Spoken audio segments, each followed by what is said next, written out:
All right, let's get right into it. We're talking about something that gets a really bad rap, a nervous breakdown. But I want you to forget everything you think you know. This is not about being weak, no way. This is about a system, your system, being pushed so hard for so long that it hits its absolute limit. It's a total, critical system overload. You know that feeling, right? That spinning wheel of doom that just won't go away. The fan in your head is screaming, everything's overheating, and you just know one more email, one more request, one more anything, and the whole thing is going to go dark. That's what we're talking about today.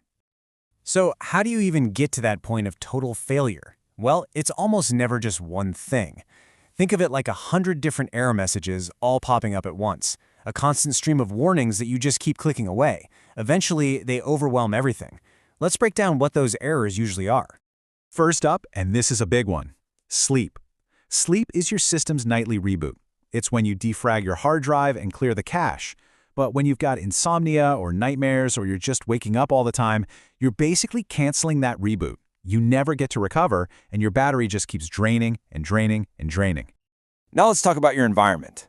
A tense workplace or a stressful home life? That's basically like malware. It's a nasty virus that's always running in the background, secretly eating up all your resources, chipping away at your firewalls until your defenses are just gone. And you can't run a supercomputer on junk fuel, right? I mean, come on. When you're eating at weird times, skipping meals, or on some crazy diet, you're starving your body of the power it needs. Your whole system gets unstable, unpredictable, and it's practically begging to crash. Next up is your own internal processor, your brain's ability to just do stuff. A nonstop go-go-go schedule with zero downtime is literally a one-way ticket to frying your circuits. You're pushing your processing power way past the red line, and eventually something's gotta give. And finally, let's talk about the hardware itself. Ignoring a chronic health problem, that's like trying to run everything on a cracked motherboard. Sure, you might get away with it for a little while, but with faulty hardware like that, a catastrophic system failure isn't just a possibility, it's an inevitability.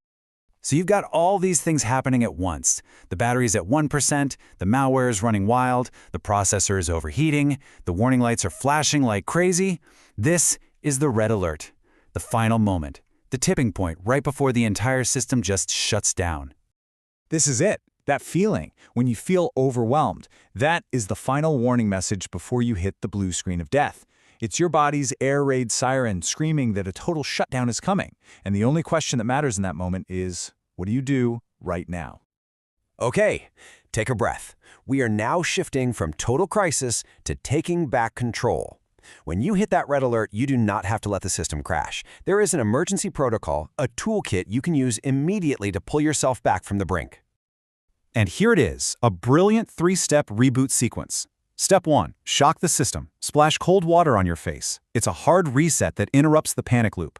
Step 2, run a quick diagnostic. Just focus on your breathing, in and out. That's it. It brings you back to a core, stable function. And third, purge the corrupted files. Get that adrenaline out with physical exercise. You don't need to run a marathon, just move your body until you feel that tension start to release. Okay, you've pulled out of the nosedive. The immediate crash has been averted, but your system is still incredibly vulnerable. So before you do anything else, you have to address the core requirements. You need to eat something. You need to get some rest. It's time to plug back in and restore the power. Now that we have the emergency plan, let's talk about building a stronger system, one that doesn't get to the red alert stage in the first place. This is all about doing regular maintenance. You know, installing the firewalls and running the antivirus scans before you get a warning that your files are being encrypted. And the core idea here is something we call self-help. But this isn't some fluffy concept. It's actually super practical. It means knowing, really knowing, what your personal support tools are and having a plan to actually use them. It's about becoming your own elite IT support specialist. So what's on this maintenance checklist? It's actually pretty simple. You just reverse the things that caused the crash in the first place. Instead of running on empty, you prioritize rest and recovery. That's your nightly reboot. Instead of using bad fuel, you give your system proper nutrition. To fight off malware, you manage your stress inputs. And you don't ignore the motherboard, you actually deal with your health issues. So, as we wrap this up, just remember, this is not just about avoiding a crash. This is about building a better, faster, stronger, and more resilient system. So the real question I have for you is this: what's the one system update you're going to install for yourself this week?